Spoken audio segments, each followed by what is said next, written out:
California games. I was a absolute boss on the... You had that on the Lynx, didn't you? Yeah, on the... Well, you asked me about Epyx earlier. Yeah. They made the Lynx. Oh, did they really? For Atari? Yep. Wow. It was good. I liked the Lynx. I liked it as well. It was a bit of a battery drainer, wasn't it? Yeah, you had to kind of plug it in really. But the I had two of them, and they both the D-pads on them both busted after a while because we used to just play summer games all the time. We used to just play the surfing, and you would always just have to kind of go round to the right or round to the left. Yeah. And both of them, that was the direction failed on the D-pads. Another visitor. Stay a while. Stay forever. Impossible Mission. Where he ran, the sprite was brilliant. Yeah, it reminds me of Prince of Persia. Yep. And Kane, which we talked about earlier. Oh yeah, he does little somersaults.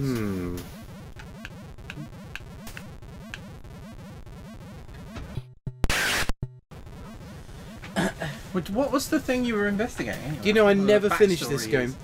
Yeah, basically, this is an underground lair. Yeah. So imagine a James Bond type scenario, and there's a nuke that's going to go off, basically, or it's to do with launch code, something nuclear. I mean, it's made in the 80s. This game anyway, so there was that whole Cold War fear, and certainly in the 80s with films like Beauty. Yeah, have you seen Threads? No. You're 13. You've heard of Threads?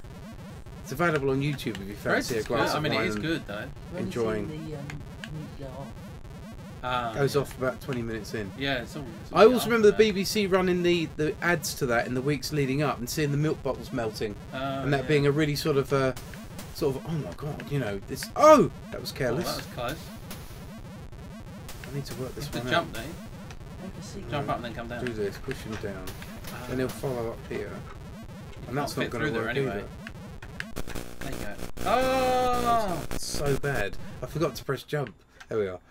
That was the thing about this game. You die, I think, oh well. But it's you lose 7 or 8 minutes, something like that, off the timer. Really? Yeah.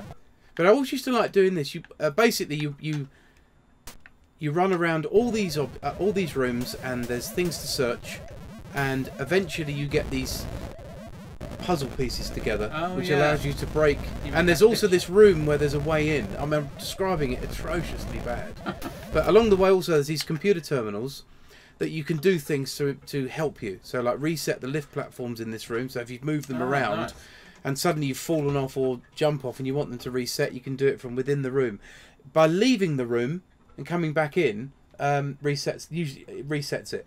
But sometimes you don't want to do that because you need the other platforms in a certain position, and you can turn the robots off temporarily in the room. So, but I haven't got any of those things at the moment. So you run around searching.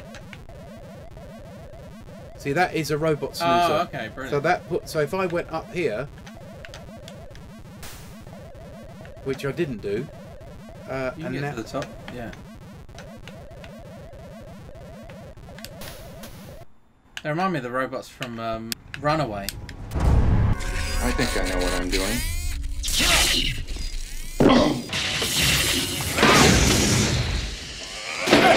So now I could go up and... But it's a very, very short amount of time you have them for. See, I doubt I'm going to get that last one in. Make it.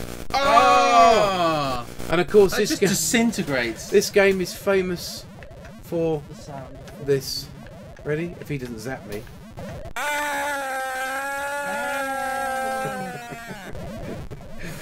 Yes. Tiny things. Right. Okay. How big is the map? Fairly large. It fills up this green area, flashing here. It pretty much. You go through. You can only get to other lift shafts by going through certain rooms. Like this one was a doozy. Right, I think you can make this jump. Yes, there we are. There you are, and then you open it out like an Etch-a-Sketch. You open it out as you go, so that's filled in that corridor, and then we got bang. There we are. I remember that was doing a jump just as you went off screen. Yeah. Oh, that's a long search. Come on. Oh. These are particularly tricky. Look how much he's firing. And also the robots, you could never quite work them out. Some would move slow to the left and then fast to the right. Some could shoot, some didn't shoot. Some just sat there and didn't do anything, and then when you walked near them, they zapped you. Nice. Puzzle piece. Yeah. Just a nice little armchair there. It's quite nice. Yeah, I think I'll go and have a sit. Now I'm stuck. He doesn't move. So now... Oh, I thought it was going to fade. Okay. Right, then you're back out here. Brutal. Yeah.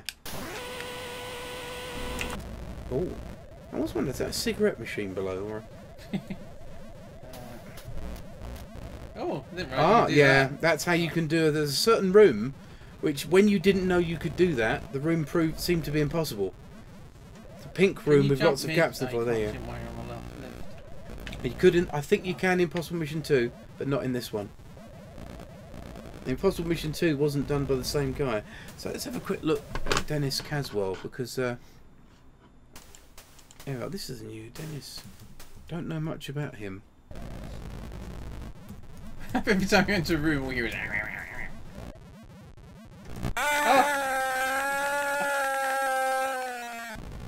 how do you search? Push up. Oh, okay. Oh, you don't. Hey, What happened you there? must have reset the game. Oh, man. Oh, it's kind of crashed, look. That doesn't look good. Yeah. May I? There's a sequel. Same sort of thing, Oh, same yeah, I remember central See all the sprite. map now. Yeah, this is good fun. This sequel has an awful lot more, a lot of different robots in it from the first one.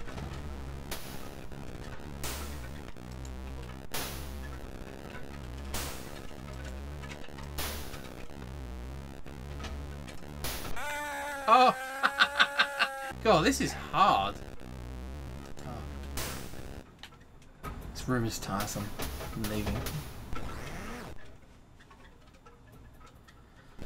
Let's try this one.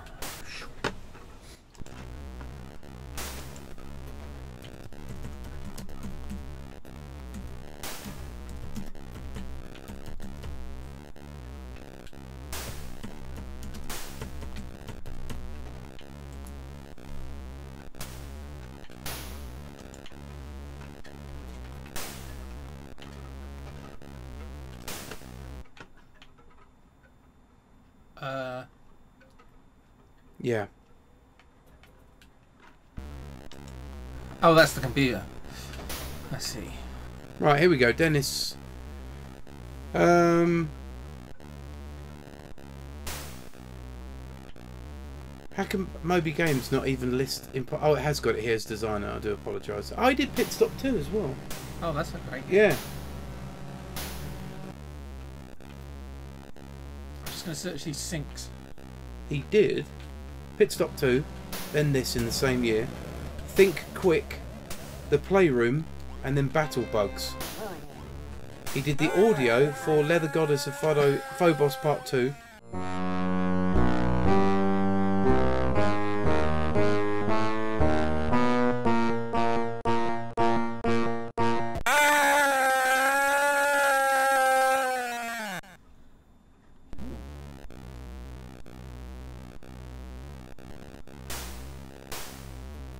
He studied at Berkeley in California. What did you do? I just basically killed myself almost immediately. I went, yeah! He wrote 3 games for their Yeah. Starpath Supercharger. How am I supposed to get past this thing? That was 2600 after leaving Caswell. Worked for the learning company Activision. Now, none of his projects he worked on at Sega or 3A were released, which influenced his decision to leave the industry. He's now a software engineer in the aviation industry.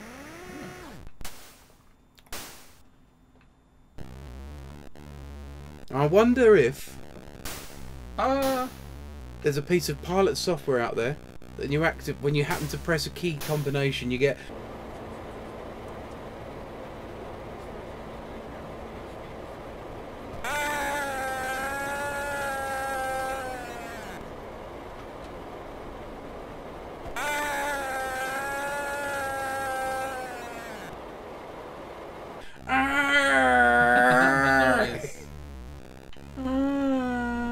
It's taken up half of the So game Dennis file. is doing aviation software. Well, no, he didn't do this game. This is the sequel. This is he did the original. Is it a lot better, the second game? No, Really, they're it's about both the very same. good, and they're both very good games in their own right. This has got a lot of changes to it, so there's a lot more. Like you can do things like there's bombs you can set and stuff. There's a lot more variety in this, but there's a sort of simplicity to the original game as well. Have you ever done the second game? Mum has done both the games, and we'd only just started going out in 1990 when I introduced her to the Commodore 64 because she was a Spectrum head, and we started playing this. Whoa. And when we used to meet, we'd play another bit of this game because you'd save it on cassette as you went along, and then we got it to a very, very late stage. Whoa. And then she finished it on her own, and I didn't see it, and I was very upset. It was bad enough.